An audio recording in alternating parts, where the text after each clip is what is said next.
Now entering its sixth season, the TV show Peaky Blinders introduces us to the character and world of Tommy Shelby, as he rises from small-time bookmaker to criminal overlord during the 1920s in Britain. Armed with guile, charm, good looks and his mitts, Tommy Shelby and the Peaky Blinders battle corrupt police, rival gangs, Irish nationalists and Italian mobsters to forge a powerful, legitimate and criminal empire. But whilst the character of Tommy Shelby is fictional, many of Shelby's friends and adversaries in the show did exist. Gangsters such as Billy Kimber, Alfie Solomon and Darby Sabini, as well as the Peaky Blinders gangs themselves. Here then we take a look at the real history of the people and events on which the TV show is based. This is the real Peaky Blinders.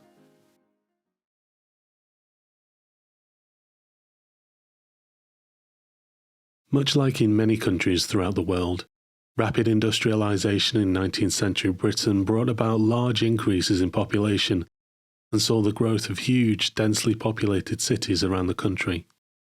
In the middle of England was one such place, the city of Birmingham, location of the TV series. Along with rapid growth came problems regarding education, housing, water, sanitation and, of course, law and order. Violence had become a common aspect of English city life, especially so in Birmingham, which by the end of the 19th century had developed a reputation as the most dangerous place in the country. On these streets, gangs of young thugs preyed on the innocent and defenceless, men, women and children alike, for the sake of robbery, vengeance or sport. Jesus Christ! And as the decades wore on and the violence grew, so did the hysteria in the national press. It bashed me. It bashed me. It was here that a new term was coined. These gangs would increasingly become known as the Peaky Blinders. Known for their distinctive dress, the Peaky Blinders were so called for the hats they wore, their elongated brims pulled down over one eye.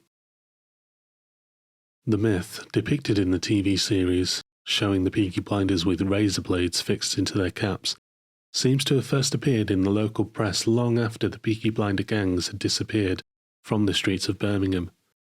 The weapons they did use were far more effective: knives, bayonets, belt buckles and bricks, and on occasion stones stuffed down the end of cat intestines.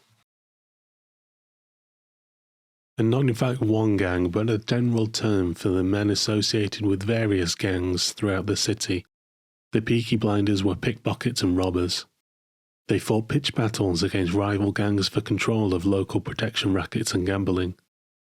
And unlike the honourable, suave Tommy Shelby in the TV show, the Peaky Blinders were generally vicious thugs who attacked unsuspecting members of the public at will, routinely leaving their victims hospitalised, disfigured, and at times dead. Though what brought them the most notoriety in the local and national press was their attacks on the police. Stone throwing was common. Officers were beaten, punched, and kicked by the mob.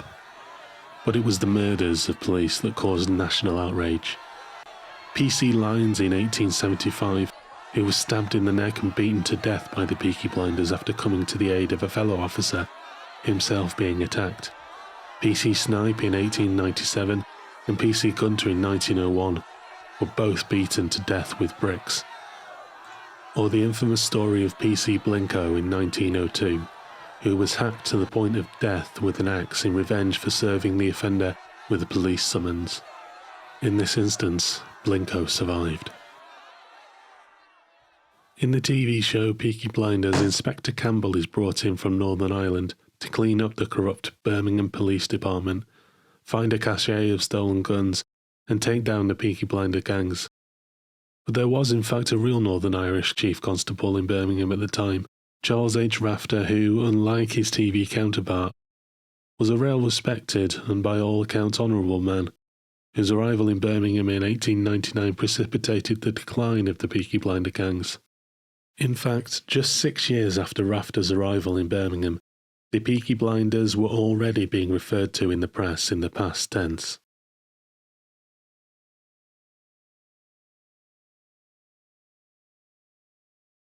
Following the First World War, by the time of the TV show, the real Peaky Blinders had disappeared from the streets of Birmingham. The one thing depicted on screen that did remain, however, was illegal gambling.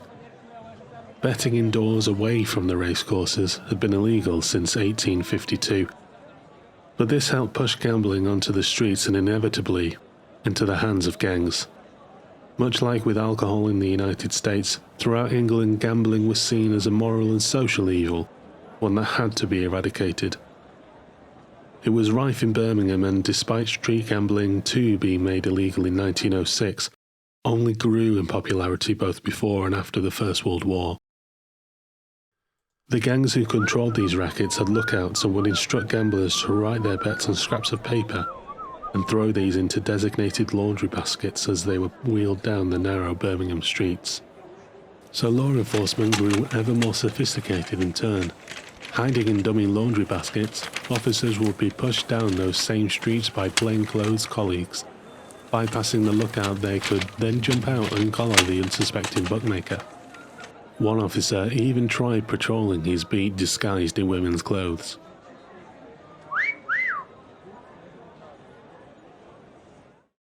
In truth, vast sums were at stake, and major cities throughout the country thus saw the emergence of professional and organised gangs and gang leaders, men such as Billy Kimber in Birmingham and Darby Sabini and Alfie Solomon in London. No less vicious and murderous than the Peaky Blinders before them, they came of age in the post-war period to control illegal gambling on the streets in which they lived, and just like in the TV show Peaky Blinders, they soon graduated to the racecourse, the one place where gambling remained legal. There were numerous ways to make money on the racetracks. The gangs employed pickpocketers and provided protection to the legitimate bookmakers at each race, and they were also cunning.